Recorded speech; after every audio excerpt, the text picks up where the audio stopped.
Yeah, it's probably with me after 10 years. Yeah. Mr. Ready to go? Almost. Yes, we are. Now we are, okay. Well, January 14th, 2025, Board of Public Works and Safety to order. Are there any adjustments to the agenda, Lindsay? Yes, we do have a couple of items that will be added to the end. A resolution approving an easement agreement and a resolution approving a lease amendment for Hubbardsville. If there are no objections, is there a motion to add to the agenda? Motion to add. I will second. All those in favor, please say aye. Aye. Motion carries. We'll add that to the end. Moving on to the consent agenda, is there a motion? Motion. I'll second. All those in favor, please say aye. Aye. Motion passes. Next is request to approve services agreement with the Humane Society of Hamilton County. Chief Gephardt. Hi.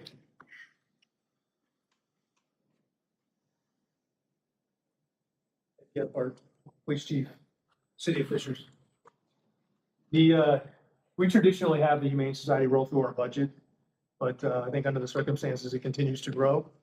And so we want to make sure we got it on the Board of Works' docket in mind as it moves.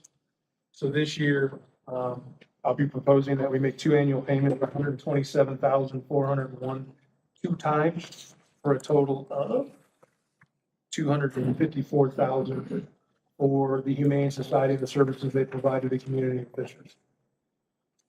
So there's been quite a bit of due diligence on this, I know, to identify where those numbers are coming from. And this is a pretty substantial increase from last year, if I'm not mistaken. It's about 50-something thousand. I think last year was 202,000. We can try to monitor that, evaluate as we move forward. We're getting monthly reports from them on things they do. And then prior to this, we started using our own Humane Society officer, which is Randy Kelly, to follow up when we see a lot of animals coming from one household seems to be the issue. Yeah. We'll follow up on that moving forward to make sure we're getting paid. We're making sure we're paying for the appropriate services. It's actually quite fascinating to see how many cats are rendered by one individual. But cats do come in litters of about 14 to 15, and they tend to surrender the entire litter altogether. And that's like $90 per cat Yes, that we pay them. yes. So it adds up to $250,000, $250,000. All right, And you're, I'll put the report to have to appeal it, so. We deal with everything. Yeah. Cats too. cats too. The only time the fire department will get involved is if they're in a tree, right? Well, they've declined that. It's not a full-scale call out anymore, sir. Yeah. So they just bring us a ladder and watch that. All right, is there a motion to approve? I will second. All those in favor, please say aye. Aye, motion carries. Thanks, chief. Thanks. Next is a request to approve quote for a pedestrian bridge over High Ditch on the west side of Cedar Road. The Department of Engineering's been working on a few projects throughout the city to connect some trail gaps. One of those being extension on the west side of Hoosier Road up to 121st Street at the entrance of the new community center. There is a ditch along that path for this intended trail that requires a new pedestrian bridge. And because of the dollar threshold and the timeframe, the lead timeframe, we are looking to get approval from the board to go ahead and get this ordered now. You will see, just to call out, we did get 3 quotes. The one we are recommending is actually not the lowest quote up front, but because of additional back-end costs with the other 2 quotes, as well as additional lead time, we are recommending the quote for $83,700 for the contract. Questions, Jeff? No. Seeing none, is there a motion? Motion. I'll second. All those in favor, please say aye. Aye. Motion carries. Next is request to approve traffic schedule amendment, Rich. Like I told you, you would see me one last time for Barrett Hall roads. This is that time. This is simply to add the speed limits and stop conditions for those new Barrett Hall roads that were accepted, dedicated and accepted in the city's majority at the last meeting. I'll make a motion to approve. Is there a second? Second. Second by Jeff. All in favor, please say aye. Aye. Motion carries. Thanks, Rich. Next is a request to approve reimbursement agreement with IFA for Rosanna Village Low Pressure Sewer System. Jeremy. Good morning, Jeremy Schmidt, Fishers Engineering. This should be the last item we have for Rosanna Village. So this agreement, it just basically puts into writing how we will collect the funds for the homeowners, the portion of monies that they actually owe for the project that was done. So we are collecting those on behalf of IFA, and then we are in turn dispersing those, I think it's on a quarterly basis, to them over the next 20. If someone doesn't pay, are we responsible for the shortfall? No, Okay, we are not. gotcha. All right, any other questions, Jeff? No. Seeing none, I'll make a motion. Is there a second? Second. All those in favor, please say aye. Aye. Motion carries. Thank you, Jeremy. Next is request to approve sanitary sewer services agreement for the Cove at Thorpe Creek, Section 5. Ian Gianni Schmidt, Fishers Engineering. This is, I think at this point has become one of our standard sewer service agreements. Section 5 is should be the final section of Cove at Thorpe Creek. And it was, the only thing unusual on this one is this section got carved out of what had been Section 3. But before that happened, they had already paid the impact fees on Section 3, which included these. So really, all this agreement is doing is covering our maintenance for 3 years. There's really no fees being exchanged. So it's already constructed? No, it's not constructed yet. It's, they're normally these come with an impact fee. Yeah. And in this case, they won't pay that because they already have paid it for those lots. Have they paid the inspection fee? It does include an inspection fee. They have not paid that yet. Gotcha. All right, is there a motion? Motion. Motion by Jeff, I'll second. All those in favor, please say aye. Aye. Motion carries. Thanks, Jeremy. Next, is a request to approve special purchase, OpenGov. Rome? Jennifer Rome, Director of Business Solutions Group. OpenGov, also known as Viewpoint Cloud, is our permitting and licensing citizen service platform for inspections, code enforcement, health department permits. We've been using this since 2018. A 3-year contract was approved last year in 2024, and then this is the annual renewal and invoice reports for 2025. Any questions? Seeing none, is there a motion? Motion. I'll second. All those in favor, please say aye. Aye. Motion carries. Looks like it's time to buy a lot of software. So, Rome, what about Munis? This is our annual renewal invoice for Tyler Munis, which is the financial software. City utilizes it for financial management, payroll processing, procurement, as well as utility billing. On the citizen-facing side, we utilize it for us to show citizens their bills online as well as collect payments.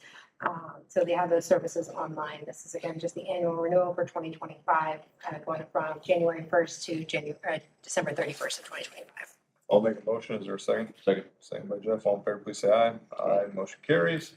On to our asset management software. Finally, we have Hexagon EAM, Enterprise Asset Management Software.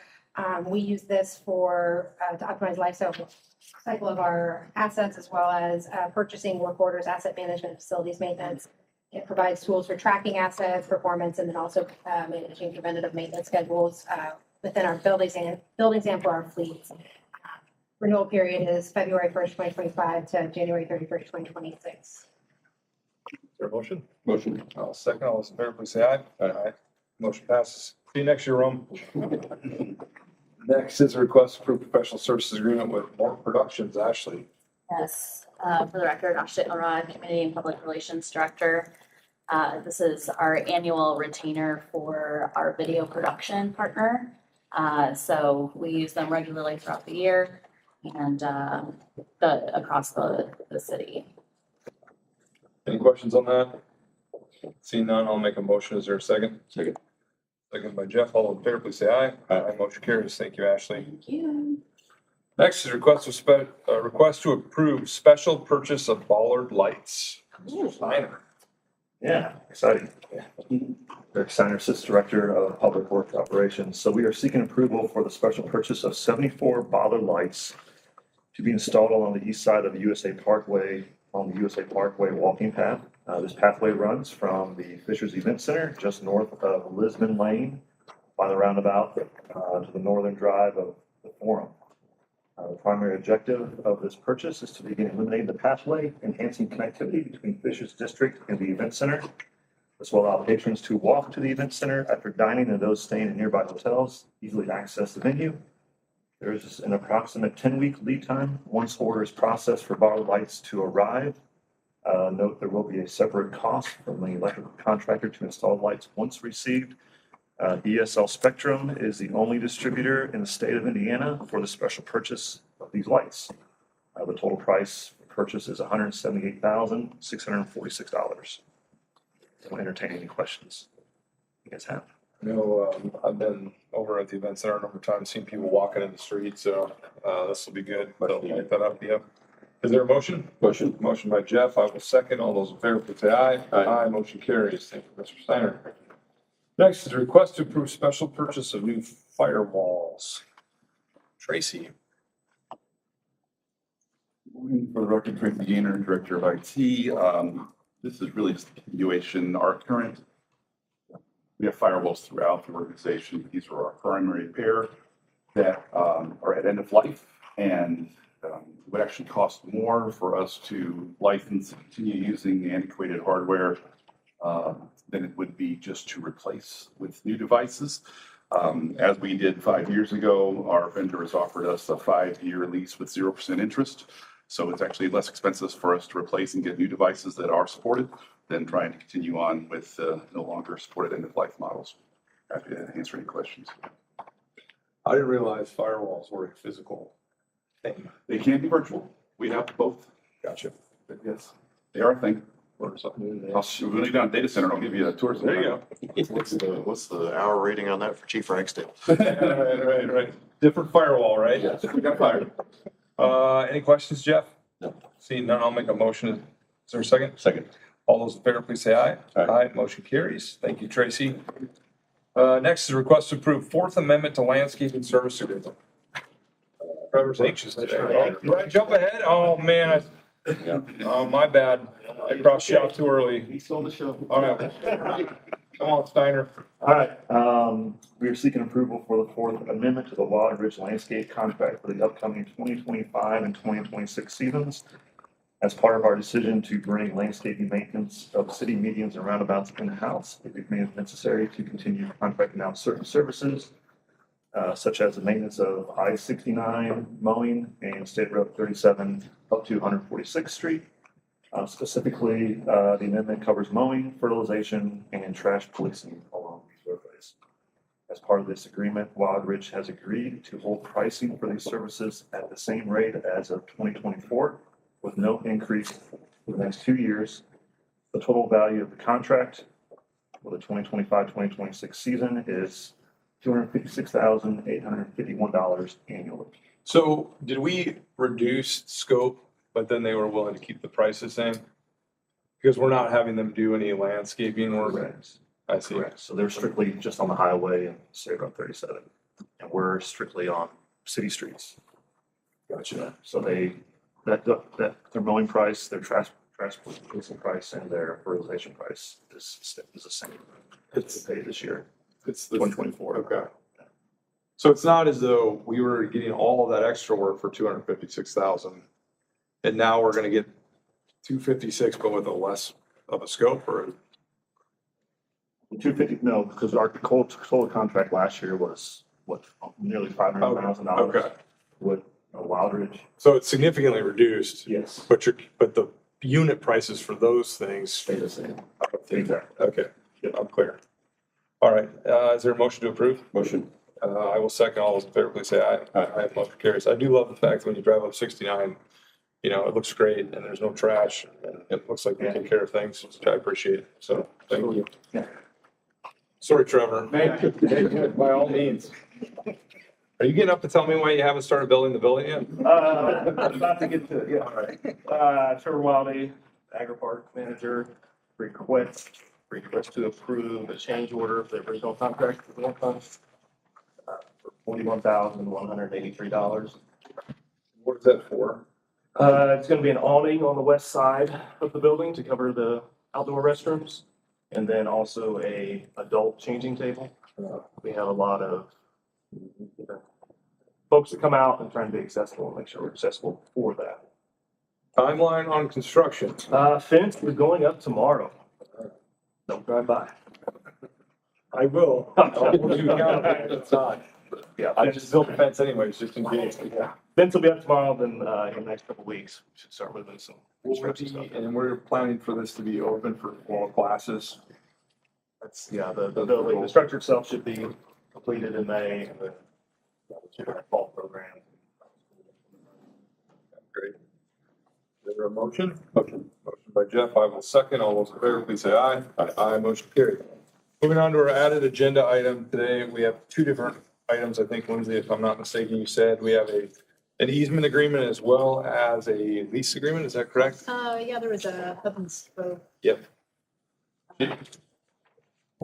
Jake, you want to walk us through these? Happy to. Yep. For the record, Jake Reardon McSorley, Director of Recreation and Wellness. So before you is a simple request to approve a resolution approving a trailhead agreement. Kind of talk through some of the context and background here. This contemplates the design, construction, and use of a public trailhead for the city's Maple Plate Trail at about 106th Street, just west of Lantern Road. If you're familiar with that, that's the property of the Hub and Spoke building. This also contemplates an agreement with easement for the public to have access to the restrooms inside of the Hub and Spoke building. A little bit more context that I think is helpful is City of Fishers Redevelopment Commission originally entered into a lease agreement with On Point Hub and Spoke, the landlord at this property, back in 2019. We're proposing this to be a third amendment to that lease. And in that, the landlord and RDC have negotiated a third amendment that obligate the landlord to construct this exterior trailhead improvement. Also easement for the public to use the trailhead and interior bathrooms, and additionally provide tenant improvements of about 1,326 square feet for workspace, additional workspace and storage at the park's offices. And that's what we have in that building, park's offices and Maker Playground operations. Happy to answer any questions. So if we could complicate this anymore, we would. For the parks office, we pay rent being there, and our lease is not ending yet, but is nearing the end. And in exchange for an extension of the lease, we were able to get some modifications done to the offices over there to make them more efficient for the parks department. At the same time, our surplus funding that we had in 2024, we set aside $850,000 for a trailhead or a node, if you will, along the Nickel Plate Trail. So we partnered with Hub and Spoke to build that right next to the maker space. What was great about the partnership with them is if we were to build public restrooms, which are desperately needed along the Nickel Plate Trail, if we were to build them, we would have used up all $850,000 just building the restrooms. So instead, we're able to use that to create a really cool space right outside Hub and Spoke. In exchange for some of this, then they're willing to leave their doors open to the building and use their restrooms as public restrooms for most operational hours. And so it's really kind of a win-win where Parks has a home for the foreseeable future. We're able to modify the building to make it even more accessible for them. Residents will have public access to restrooms along the Nickel Plate Trail. And we're gonna have a really neat kind of activation area outside the maker space right along there. And variety of different documents that encapsulate that, but that's generally what we're accomplishing here. So, Yeah, the plans look great. Yeah. Started those stuff. yep, should be good. And timeline on that, Jake? So the lease itself needs to go through approval at RDC, but pending approval today, there's already utilities being marked, and I think they're ready to break ground next week. So hopefully this summer we could have potentially that node open and public restrooms open for Correct. residents as well. That's great. I will make a motion to approve this resolution. Is there a second? Second. Second by Jeff. All those in favor, please say aye. Aye. Motion carries. Thanks, Jake. Thank you. Anything else, Lindsay? Yep, that was the only item. Okay. That was the only item. All right. Is there a motion to adjourn? Motion. I'll second. All those in favor, please say aye. Aye. Meeting adjourned.